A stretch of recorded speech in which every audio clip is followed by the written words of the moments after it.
Good evening बच्चों हम P block पढ़ रहे थे। आज पी ब्लॉक के अंदर हम पढ़ेंगे ऑक्सीजन फैमिली। इस ऑक्सीजन फैमिली को हम कैल्कोजेंस भी बोलते हैं। अब ऑक्सीजन फैमिली को कैल्कोजेंस क्यों बोलते हैं? क्योंकि ऑक्सीजन, सल्फर, सेलेनियम, टेल्यूरियम ये क्या है? ओर्स फॉर्मिंग एलिमेंट है, इसलिए इसको कैल्कोजेंस भी बोलते हैं। ऑक्सीजन फैमिली क्यों बोलते हैं? ऑक्सीजन फैमिली इसलिए बोलते हैं क्योंकि इसका पहला एलिमेंट ऑक्सीजन है। अब ऑक्सीजन हम जानते हैं बहुत इंपॉर्टेंट है हमारे लिए। अगर सल्फर की बात करें तो क्या लिखा है? Sulphur generally exist as sulphide ores. ये सल्फाइड ओर्स के फॉर्म में एग्जिस्ट करता है, जैसे पीबीएस है, इसको गैलेना कहते हैं। एचजीएस है, सिनेबार कहते हैं। CuFeS2 है, कॉपर पाइराइट कहते हैं। तो जो सल्फर है वो क्या होता है? अपने ओर्स के फॉर्म में एग्जिस्ट करता है जनरली। अब कौन कौन से एलिमेंट हो गए? ऑक्सीजन, सल्फर, सेलेनियम, टेल्यूरियम और पोलोनियम। ये जो पोलोनियम है ये रेडियो एक्टिव है, ठीक। अब देखो पहली प्रॉपर्टी है, अगर हम इलेक्ट्रॉनिक कॉन्फ़िगरेशन की बात करें तो जितने भी एलिमेंट है इसमें देखोगे न्यू प्रिंसिपल सेल का इंट्रोडक्शन होगा। इसमें 2 सेल है, इसमें 3, इसमें 4, इसमें 5, इसमें 6। हम सब में क्या है? न्यू प्रिंसिपल सेल का इंट्रोडक्शन हो रहा है। तो न्यू प्रिंसिपल सेल का इंट्रोडक्शन हो रहा है, आपको दिख रहा है। इसमें 2 सेल है, इसमें 3, इसमें 4 और इसमें 5 और इसमें 6। अगर जनरल इलेक्ट्रॉनिक कॉन्फ़िगरेशन की बात करो तो इसको हम क्या लिख सकते हैं कि ये NH2Np4 है, ठीक। S में 2 इलेक्ट्रॉन, P में 4 इलेक्ट्रॉन, S में 2 इलेक्ट्रॉन, P में 4 इलेक्ट्रॉन, S में 2, P में 4, S में 2, P में 4, S में 2 और P में 4 इलेक्ट्रॉन। तो हम क्या देखते हैं कि इसके इलेक्ट्रॉनिक कॉन्फ़िगरेशन में हर एक, जैसे ही आप डाउन द ग्रुप आओगे, एक न्यू प्रिंसिपल सेल का इंट्रोडक्शन होगा। अब अगर इसकी प्रॉपर्टी की बात करें, एटॉमिक रेडियस, तो इसमें हमको इस क्या करता है? कंपेयर भी करना है ग्रुप 15 से। तो अगर ग्रुप 15 से ग्रुप 16 तुम जाओगे, यानी अलोंग द पीरियड जा रहे हो, तो जब ग्रुप 15 से 16 जाओगे तो एटॉमिक रेडियस डिक्रीज हो जाएगा। क्यों? क्योंकि न्यूक्लियर चार्ज इंक्रीज हो जाएगा। ग्रुप 15 से 16 जाओगे तो एटॉमिक रेडियस डिक्रीज हो जाएगा क्योंकि न्यूक्लियर चार्ज इंक्रीज हो जाएगा। डाउन द ग्रुप क्या होगा? एटॉमिक साइज इंक्रीज हो जाएगा। क्यों? Due to the introduction of new principal shell. तो ये एक बेसिक इंफॉर्मेशन है कि हम 15 से 16 जाएंगे तो एटॉमिक साइज डिक्रीज होगा क्योंकि न्यूक्लियर चार्ज इंक्रीज हो रहा है। डाउन द ग्रुप जाएंगे तो क्या होगा? Introduction of new principal shell, इसीलिए क्या होगा? एटॉमिक साइज बढ़ जाएगा। इसमें 2 सेल है तो छोटा होगा, 3 सेल है और बड़ा, 4 सेल है और बड़ा। तो अगर आप ऊपर से नीचे आ रहे हो तो ये डाउन द ग्रुप ही तो है। तो down the group atomic radius बढ़ता है, लेकिन अलोंग द पीरियड 15 से 16 में अगर जाओगे, इसकी बात कर रहे हैं, तो ये डिक्रीज करेगा क्योंकि न्यूक्लियर चार्ज इंक्रीज कर रहा है। अब आगे देखते हैं आगे क्या है। इतना समझ में आ गया? चलो आगे देखते हैं। आगे हमारा क्या है? आगे है आयोनाइजेशन एनर्जी। देखो बच्चों, हमारी दूसरी प्रॉपर्टी है आयोनाइजेशन एनर्जी। हम जानते हैं आयोनाइजेशन एनर्जी क्या होता है। Energy required to remove an electron from isolated gaseous atom. वो मिनिमम एनर्जी जो गैसियस स्टेट में उसके आउटर मोस्ट सेल से एक इलेक्ट्रॉन निकालने के लिए चाहिए, उसको कहते हैं ionisation energy. Energy required to remove an electron from isolated gaseous atom, इसको हम कहते हैं आयोनाइजेशन एनर्जी, ठीक है। अब देखो ग्रुप 15 से 16 अगर आप जाओगे तो अलोंग द पीरियड जा रहे हो ना, तो आयोनाइजेशन एनर्जी डिक्रीज करेगी। होनी चाहिए इंक्रीज, लेकिन डिक्रीज करेगी। क्यों? क्योंकि ग्रुप 15 का जनरल इलेक्ट्रॉनिक कॉन्फ़िगरेशन क्या है? NH2 और Np3, ये हाफ फील्ड है। पढ़ा होगा आपने half field, full field 11th में। ये हाफ फील्ड है, लेकिन NH2Np4 ना हाफ फील्ड है ना ही फुल फील्ड है।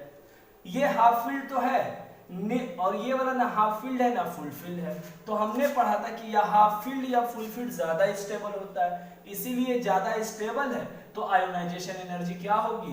15 से 16 पर जाओगे तो डिक्रीज करेगी, ठीक।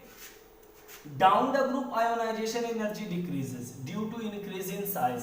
हम जानते हैं कि एटॉमिक साइज जो होता है वो आयोनाइजेशन एनर्जी के इनवर्सली प्रोपोर्शनल होता है। तो डाउन द ग्रुप आओगे तो एटम बड़ा होगा। अब एटम बड़ा होगा तो न्यूक्लियस और आउटर मोस्ट सेल के बीच अट्रैक्शन कम हो जाएगा। जब अट्रैक्शन कम होगा तो इलेक्ट्रॉन को निकालने के लिए कम एनर्जी देनी पड़ेगी। तो down the group ionisation energy की वैल्यू क्या होती है, डिक्रीज हो जाती है। क्यों? Due to increase in size. अब देखो मेल्टिंग और बॉइलिंग पॉइंट की बात करें तो melting point and boiling point keeps on increasing down the group. Down the group क्या होता है, मेल्टिंग पॉइंट और बॉइलिंग पॉइंट बढ़ता है due to increase in van der Waals force of attraction. हम जानते हैं कि अगर अट्रैक्शन बढ़ेगा तो बॉयल करने में और मेल्ट करने में ज्यादा एनर्जी चाहिए। तो down the group van der Waals force of attraction बढ़ेगा तो मेल्टिंग पॉइंट और बॉइलिंग पॉइंट भी क्या होगा, बढ़ जाएगा। अब बात करते हैं इलेक्ट्रोनेगेटिविटी की। Tendency to attract shared pair of electron, tendency to attract shared pair of electron. Group 15 से 16 में जाओगे यानी अलोंग द पीरियड जा रहे हो, इलेक्ट्रोनेगेटिविटी बढ़ेगी। क्यों? क्योंकि साइज कम हो रहा है। जब साइज कम होगा तो न्यूक्लियर चार्ज बढ़ रहा है। ये भी कह सकते हो कि जब 15 से 16 में जाओगे इलेक्ट्रोनेगेटिविटी बढ़ेगी क्योंकि साइज कम हो रहा है और न्यूक्लियर चार्ज बढ़ रहा है। डाउन द ग्रुप इलेक्ट्रोनेगेटिविटी की वैल्यू कम होगी और साइज क्यों? क्योंकि साइज बढ़ रहा है। तो हमने क्या देखा, ये कुछ प्रॉपर्टीज हैं किसकी, हमारे ग्रुप 15 के एलिमेंट्स की कुछ कैरेक्टरिस्टिक्स हैं ग्रुप 16 के एलिमेंट की। तो ये कुछ बेसिक प्रॉपर्टीज को देखिए, नहीं आता है तो आप कमेंट सेक्शन में बताइए कि क्या दिक्कत है। अगर दिक्कत है तो इसको हम दूर करते हैं। अब बात करेंगे, देखेंगे कि आगे हमारा क्या है। ठीक है, चलो इसको नोट कर लो, स्क्रीनशॉट ले लो। अगर बात करें ऑक्सीजन की तो oxygen second most electronegative element है इन पीरियोडिक टेबल। ऑक्सीजन क्या है, oxygen is the second most electronegative element in periodic table. अब आते हैं हमारी पांचवी प्रॉपर्टी, वो क्या है, metallic and non metallic character. तो जितने भी हैं oxygen, sulphur, selenium, tellurium, polonium, ठीक, उसमें ऑक्सीजन, सल्फर, सेलेनियम, टेल्यूरियम ये सारे नॉन मेटल है। जो पोलोनियम है वो मेटालिक बिहेवियर शो करता है लेकिन ये रेडियो एक्टिव होने की वजह से स्टेबल नहीं होता। तो नॉन मेटल कौन कौन से हो गए, ऑक्सीजन, सल्फर, सेलेनियम, टेल्यूरियम। अब ये मेटालिक है लेकिन रेडियो एक्टिव होने की वजह से ये स्टेबिलिटी शो नहीं करता। अब बात करते हैं इलेक्ट्रॉन गेन एंथैल्पी की। हम जानते हैं कि एक इलेक्ट्रॉन रखने के लिए आइसोलेटेड गैसियस एटम में एक इलेक्ट्रॉन रखने के लिए जो एनर्जी चाहिए उसको कहते हैं इलेक्ट्रॉन गेन एंथैल्पी। इसकी वैल्यू नेगेटिव में होती है। अब ग्रुप 15 से 16 यानी along the period electron gain enthalpy increase करेगी। क्यों? Due to decrease in size. सब मैंने बहुत इजीली लिख दिया है। इलेक्ट्रॉन गेन एंथैल्पी इंक्रीज करेगी due to increase in size. Down the group electron gain enthalpy क्या होगी, लेस नेगेटिव हो जाएगी। डाउन द ग्रुप क्या हो जाएगा, लेस नेगेटिव। अब देखो ये ट्रेंड ऐसे होना चाहिए, ऑक्सीजन, सल्फर, सेलेनियम, टेल्यूरियम, ये ट्रेंड ऐसे होना चाहिए था लेकिन ट्रेंड ऐसे होता है। क्या रीजन है, तो क्यों ये एनोमलस बिहेवियर शो कर रहा है। क्या क्वेश्चन आएगा बोर्ड में, why sulphur has high value of negative electron gain enthalpy, why sulphur has high value of negative electron gain enthalpy. तो आप लिखेंगे the size of oxygen is very small as compare to sulphur, therefore oxygen suffer inter electronic repulsion. Oxygen क्या face करेगा, inter electronic repulsion, और ऐसा होने से ये इनकमिंग इलेक्ट्रॉन को वेलकम नहीं करेगा। तो क्या हुआ question, why sulphur has high value of negative electron gain enthalpy.